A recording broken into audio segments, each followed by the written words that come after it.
ये फैसला करा कि भाई कांग्रेस को वोट देता था, वो लंबे टाइम से कांग्रेस को वोट देता आया, लेकिन अपनी जाति का उम्मीदवार होने के नाते वो 7,000 कुछ वोट रामकुमार गौतम को पड़ गए और वो स्वरूप सिंह वो चुनाव हार गए। 1987 का जो चुनाव आया उसमें एक लहर थी ताऊ देवीलाल के नाम की, उस लहर में चौधरी वीरेंद्र सिंह जी जीत गए। कांग्रेस की तरफ ज्यादा लोगों का, मेरा जो जहां तक आकलन है, लोगों का ज्यादा झुकाव कांग्रेस की तरफ है। उसका कारण भी है क्योंकि नारनौंद विधानसभा से कांग्रेस पार्टी को सबसे बड़ी लीड मिली है, वो 45,000। तो उसको देखते हुए ये आकलन है कि वे अगला विधायक नारनौंद से कांग्रेस पार्टी का ही हो सकता है।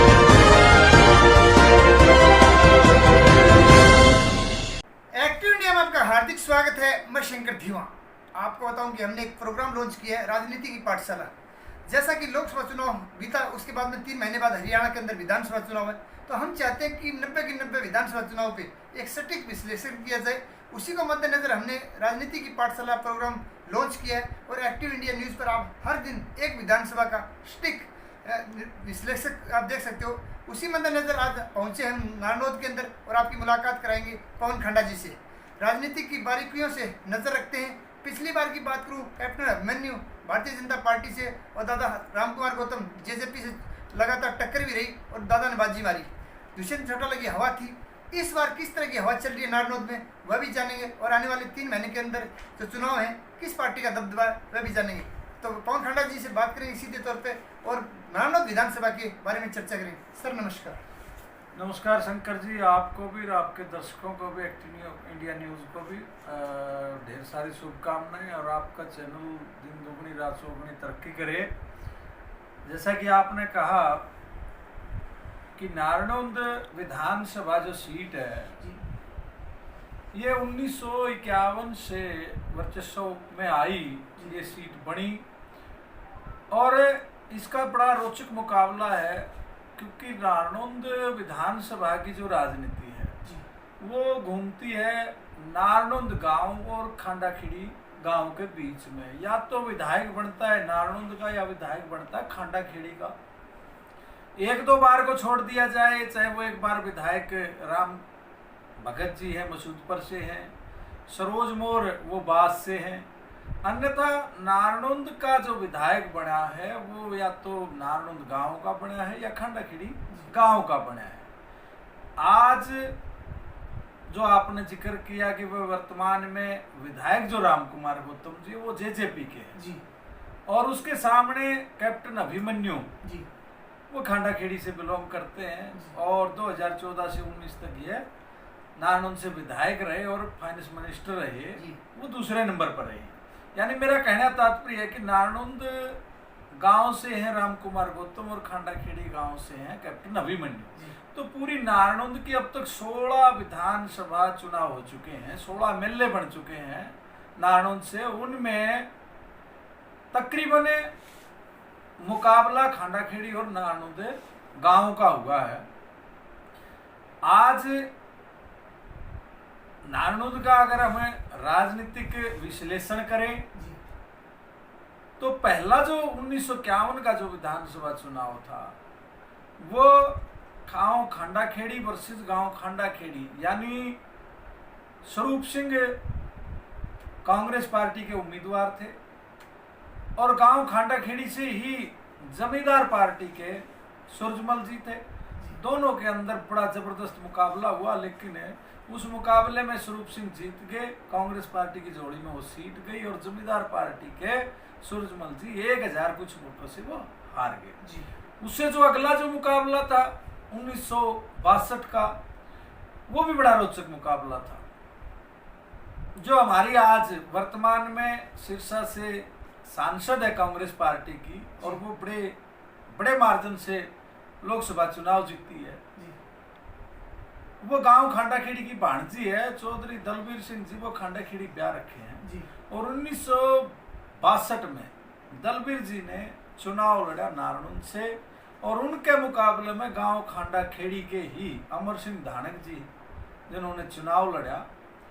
अमर सिंह धानक जी निर्दलीय चुनाव लड़ रहे थे और दलबीर जी शैलजा जी के पिताजी वो कांग्रेस पार्टी से चुनाव लड़ रहे थे।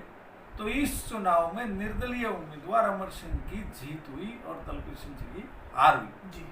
अगर इससे अगले विधानसभा चुनाव की बात की जाए तो 1967 में रामेश्वर दत्त जी कांग्रेस के उम्मीदवार थे और उनके सामने गांव खांडाखेड़ी के ही उम्मीदवार जसवंत जी थे, वो निर्दलीय थे। इस चुनाव में कांग्रेस पार्टी विजयी हुई, रामेश्वर दत्त जी विधायक बने।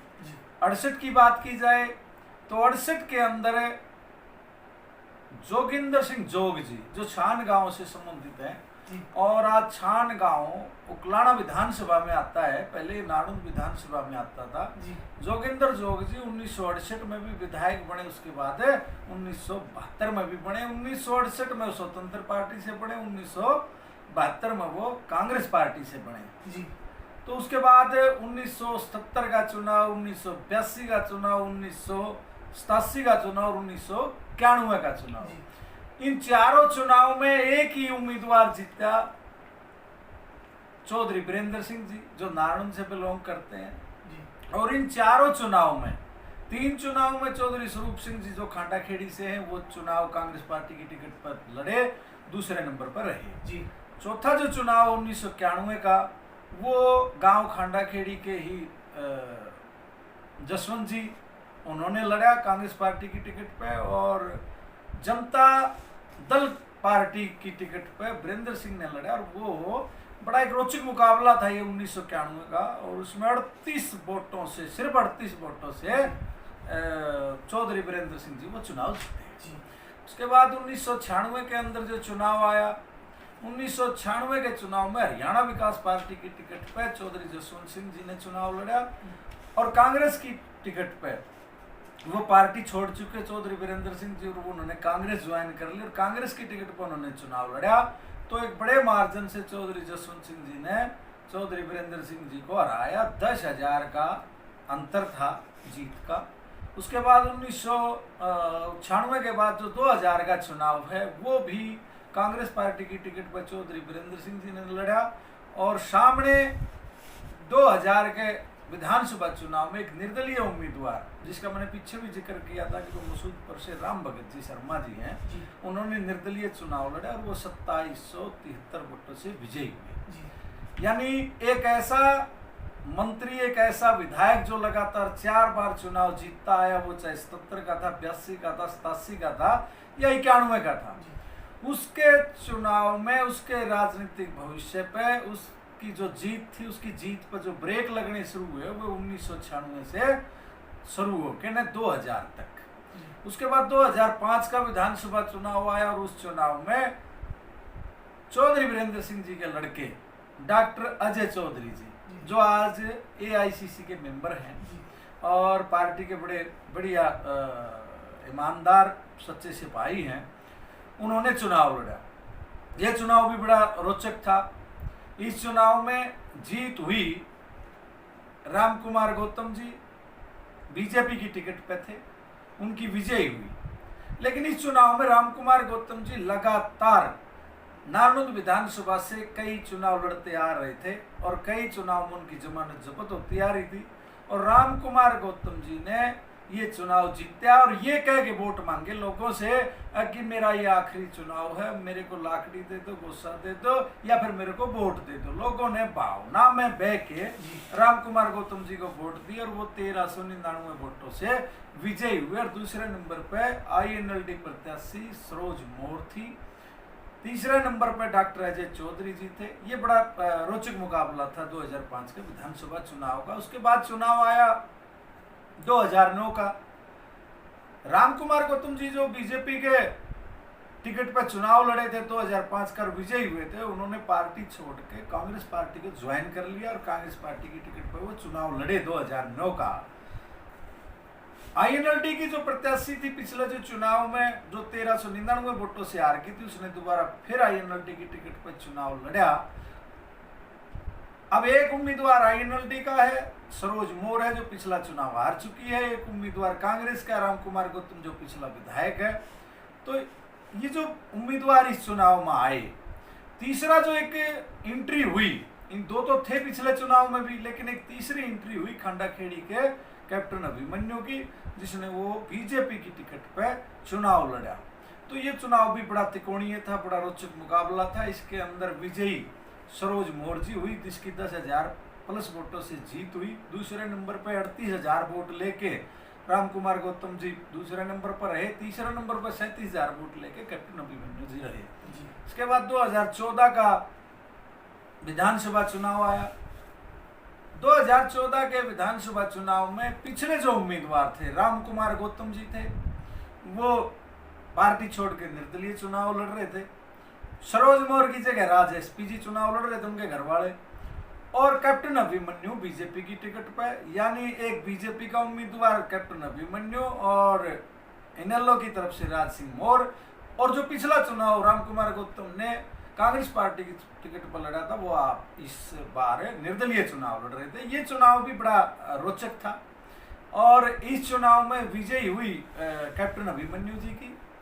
और दूसरे नंबर पर राज एसपी रहे, जिनकी हार 5700 कुछ वोटों से हुई। और तीसरे नंबर पर निर्दलीय जो चुनाव लड़ रहे थे राम कुमार गौतम जी, उनको 34,000 वोट मिले। इसके बाद चुनाव आया 2019 का, जो अभी वर्तमान में विधायक हैं। राम कुमार गौतम जी जेजेपी की टिकट पर चुनाव लड़ रहे थे, बीजेपी की टिकट पर कैप्टन अभिमन्यु। तो ये सीधा मुकाबला था, ये तिकोना मुकाबला नहीं था। इस चुनाव में सीधा मुकाबला था। 73,000 वोट राम कुमार गौतम जी को मिले, 61,000 कैप्टन अभिमन्यु जी को मिले। तो कैप्टन अभिमन्यु ये चुनाव 12,000 कुछ वोटों से हार गए। अब जो आज की जो राजनीतिक हालात है, अब तक का हमने 1951 से लेकर 2024 तक का जो जिक्र किया, आज की जो राजनीतिक हालात और जो समीकरण है, नारनौंद विधानसभा ने हमेशा चेहरे को तवज्जो दी है, पार्टी को तवज्जो नहीं दी। क्योंकि आप किसी भी चेहरे को उठा लो, पिछली बार अगर वो किसी पार्टी की टिकट पर चुनाव लड़े, अगला वो चुनाव लड़ता है तो किसी और पार्टी से या निर्दलीय। तो यही मेरा अगला प्रश्न ये है कि ऐसा नारनौंद के ऐसी कौन से समीकरण होते हैं जिसके कारण चुनाव बहुत ज्यादा रोचक हो जाता है? जो चुनाव हारता है वो कैंडिडेट दोबारा अगली बार जीत जाता है। तो कहीं कहीं सहानुभूति रहती है या फिर फेस वैल्यू भी रहती है? देखिए, नारनौंद जो विधानसभा है, इसका 3 बार परिसीमन हो चुका है, 3 बार पुनर्गठन हो चुका है। आज अगर हम आज वर्तमान की परिस्थिति को देखते हुए अगर मूल्यांकन करें या आकलन करें, नारनौंद के अंदर 3 खापे आती हैं जी। उसके अंदर सतरोड़ खाप भी है, उसके अंदर 12 खाप भी है और उसके अंदर ओगी खाप भी है। पहले ये हल्का के जो गांव थे, वो 3 गांव उकलाना विधानसभा में लगा दिए गए, 3 गांव हांसी विधानसभा में लगा दिए गए। लेकिन इसके साथ जो जोड़े गए गांव, हांसी विधानसभा के कुछ गांव जोड़ दिए। उसके बाद बरवाड़ा विधानसभा के या गिराय विधानसभा जो पहले हुआ करती थी, जिसको बदल के उसके कुछ गांव बरवाड़ा में लगा दिए। इसी तरह गिराय के कुछ गांव नारनौंद विधानसभा में लगा दिए। आज इसका अगर आकलन किया जाए तो नारनौंद विधानसभा 3 खापों में बटी हुई है। और यहाँ का जो वोटर है, यहाँ का वोटर उसी को बनाता है जो जनता के बीच में रहता है। क्योंकि मैंने आपको बारीकी से बताया, हर विधानसभा चुनाव के बारे में बताया। जो सामने वाला कैंडिडेट है वो कितना लोगों की आशाओं पर खरा उतरता है। जैसे कैप्टन अभिमन्यु 2014 का अगर उसका आकलन किया जाए, उसके काम करने के जो तरीके थे, उसने विकास किया। नारनौंद के अंदर कैप्टन अभिमन्यु ने विकास किया, लेकिन उस विकास को ना देखते हुए जो उसकी पब्लिक डीलिंग थी वो कहीं ना कहीं कमजोर थी, जिसकी वजह से 2019 के विधानसभा चुनाव में उसको हार का सामना करना पड़ा। इसी तरह 2005 में राम कुमार गौतम जी, जो आज वर्तमान में विधायक हैं, ये बीजेपी के विधायक थे। 2009 के विधानसभा चुनाव में यही राम कुमार गौतम हार चुका था। उसके बाद अगला 2014 का फिर हार चुका था। तो यानी जनता चाहती है कि जो ज्यादा से ज्यादा समय हमें देगा, ज्यादा से ज्यादा हमारी बात सुनेगा, ज्यादा से ज्यादा हमारे काम करेगा, हम उसको बढ़ाएंगे। लेकिन ये इतिहास रहा है नारनौंद विधानसभा का कि लगातार एक चौधरी वीरेंद्र सिंह जी को छोड़ के लगातार कोई भी विधायक नहीं बनया है आज तक। ये नारनौंद का जो इतिहास है, ये कुंडरी जो विधानसभा है, कुंडरी विधानसभा भी कैथल जिले के अंदर आती है, उसका भी 1996 से लेकर अब तक का एक इतिहास रहा है कि वहाँ निर्दलीय ही बनता है, पार्टी को तवज्जो नहीं दी जाती। तो इसी तरह नारनौंद हल्का में अब तक चौधरी वीरेंद्र सिंह जी को छोड़ के लगातार कोई दूसरी बार विधायक नहीं बना। दूसरी बात करूँ, 10 साल का शासन रहा बीजेपी का, जिसमें आपने साफ तौर बताया कि कैप्टन मुनीर रहे, उन्होंने भी काम बहुत अच्छे किए, लेकिन पब्लिक दिल्ली में कहीं फैल हो गए। दूसरी तरफ बात करूँ दादा राम कुमार गौतम की, ठीक है उनकी दूरियां रही दुष्यंत चौटाला से, लेकिन डिप्टी सीएम तो थे। तो मैं आज ये जानना चाहता हूँ कि आज नारनौंद विकास के मामले में कहाँ खड़ा हुआ है? देखिए, आज 2019 से 2024 तक का अगर हम जिक्र करें जी, तो विकास के नाम पे कोई ईंट नहीं लगी जी, विकास के मामले में नारनौंद पिछड़ चुका है, जी, रोजगार के मामले में पिछड़ चुका है, जी, बिजली पानी के मामले में पिछड़ चुका है। जी। हाँ, 2014 से 19 तक का जो कार्यकाल था, जी। उसमें पूरी बिजली थी, पूरा पानी था, यानी हल्के का रखवाड़ा था। जी, अब जो रामकुमार गौतम जी विधायक बने हैं, जिनके ऊपर एक पहले लेबल होता था रामकुमार गौतम जी पे, जी, बोला भाई ये वोट कटवा नेता है, जी, क्योंकि मुझे अच्छी तरह याद है और हमने हमारे बुजुर्गों से भी सुना है, उन्होंने हमें बताया कि 1977 में इमरजेंसी के दौरान कांग्रेस से लोग खिलाफ थे, जी, और वो पहला चुनाव था चौधरी वीरेंद्र सिंह जी का, जो जनता पार्टी के निशान पर लड़े। उस चुनाव में कांग्रेस की खिलाफत थी, इसलिए चौधरी स्वरूप सिंह जी जो 1972 से 77 तक विधायक थे, वो स्पीकर थे विधानसभा के, वो चुनाव इस 77 वाला हार गए। उसके बाद जो 82 का जो चुनाव आया, उस चुनाव में चौधरी वीरेंद्र सिंह जी ने राम कुमार गौतम जी को ये आशीर्वाद दे के खड़ा करा कि स्वरूप सिंह अगर चुनाव जीत गया तो ये हरियाणा का मुख्यमंत्री बन जाएगा। जी। और एक रोचक किस्सा और भी लोगों से सुनते हैं कि भाई इंदिरा गांधी के साथ हेलीकॉप्टर में बैठ के स्वरूप सिंह रैली के लिए नारनौंद गए थे और चौधरी भजनलाल को उसमें नहीं बैठाया गया, तो चौधरी भजनलाल जी भी खपा हो गए और अंदर खाते ये आशीर्वाद दिया कि भाई स्वरूप सिंह को हरा ले, किसी तरीके से हरा ले। तो राम कुमार गौतम जी को चुनाव लड़ाया और वो ब्राह्मणों के वोट लेगा। ब्राह्मणों का एक निर्णायक वोट है नारनौंद विधानसभा में, और उस निर्णायक वोट ने ये फैसला करा कि भाई कांग्रेस को वोट देता था, वो लंबे टाइम से कांग्रेस को वोट देता आया, लेकिन अपनी जाति का उम्मीदवार होने के नाते वो 7000 कुछ वोट राम कुमार गौतम को पड़ गए और वो स्वरूप सिंह वो चुनाव हार गए। 1987 का जो चुनाव आया उसमें एक लहर थी ताऊ देवीलाल के नाम की, उस लहर में चौधरी वीरेंद्र सिंह जी जीत गए। यानी राम कुमार गौतम का अगर जहां भी जिक्र आता है, लोग ये कहते हैं कि भाई इसने पिछले चुनाव तो जो लड़े जिस तरीके से लड़े, किसी को हराने के लिए लड़े, लेकिन 2005 का जो चुनाव लड़ा इन्होंने जीतने के लिए लड़ा, ये भी सच्चाई है। लेकिन मैं मानता हूं कि राम कुमार गौतम जी ने और हल्के की जनता को भी ये दुख और तकलीफ है कि राम कुमार गौतम जी जब आपकी नहीं चल रही थी तो आपने इस्तीफा दे देना चाहिए था, क्योंकि आप उस चीज को पकड़ के बैठ गए कि हाँ मेरे को तो विधायक बना दिया, और अपने मुख से कहते हो कि मेरी चलती नहीं, मेरी कोई मानता नहीं। जब आपकी चलती नहीं, आपको मानता नहीं, हल्का पिछड़ चुका है, तो फिर आप इसको पकड़े क्यों बैठे? 3 महीने के अंदर विधानसभा चुनाव है और आपको पता है कि अभी जो लोकसभा चुनाव रोचक मुकाबला रहा और नारनौंद से खासतौर पर कांग्रेस को बड़ी लीड मिली, 40,000 की लीड मिली। तो अभी बहुत सारे छोटे नेता जो ग्राउंड से उठे हैं और बहुत सारे जो बड़े नेता हैं वो भी चुनाव लड़ने का मन बना रहे हैं। तो आपके हिसाब से अभी नारनौंद के अंदर आने वाले समय में क्या कौन सा नेता बाजी मारेगा और आने वाली दशा दिशा चुनाव की क्या रहेगी? देखिए, अगर पार्टी के हिसाब से बात की जाए तो आज बीजेपी का सबसे बड़ा और हरियाणा प्रदेश का कद्दावर चेहरा कैप्टन अभिमन्यु है, जो पिछला चुनाव हार चुके हैं। अब वो पार्टी को देखना है कि हारे उम्मीदवार को टिकट मिलती है नहीं मिलती, वो पार्टी का काम है। अब वो इकलौते उम्मीदवार है। कांग्रेस की जहां बात की जाए, कांग्रेस के अंदर काफी ऐसे चेहरे हैं जो काफी लंबे टाइम से मेहनत करते हैं। उसमें डॉक्टर अजय चौधरी जी हैं, जस्सी पेटवाड़ है, दिलबाग ढांडा बुडाना से हैं, राम भगत शर्मा जी हैं, कुलवंत मौर्य जी हैं, राजवीर मौर्य जी हैं। मतलब काफी नाम है जो चुनाव लड़ने की इच्छुक। वो पार्टी को देखना है किसको टिकट देगी। रही बात इनेलो की, इनेलो में बांसगांव से राज सिंह मोर एसपी साहब हैं और भैणिया मीरपुर से उमेद सिंह लोहान जी हैं। ज्यादा संभावना उमेद लोहान पे दाव लगाने की है पार्टी की, अगर भाई उमेद लोहान को चुनाव लड़ाएंगे। अब आई बात जेजेपी की। जेजेपी पार्टी से गुराना गांव से हैं और वो जिला अध्यक्ष भी हैं अमित बुरा जी, जो जिला परिषद का पीछे चुनाव लड़ा था वो हार गए थे।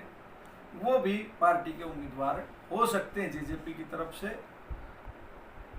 बाकी इनके अलावा टिकट एक को मिलेगी, इनमें से कुछ निर्दलीय भी लड़ सकते हैं।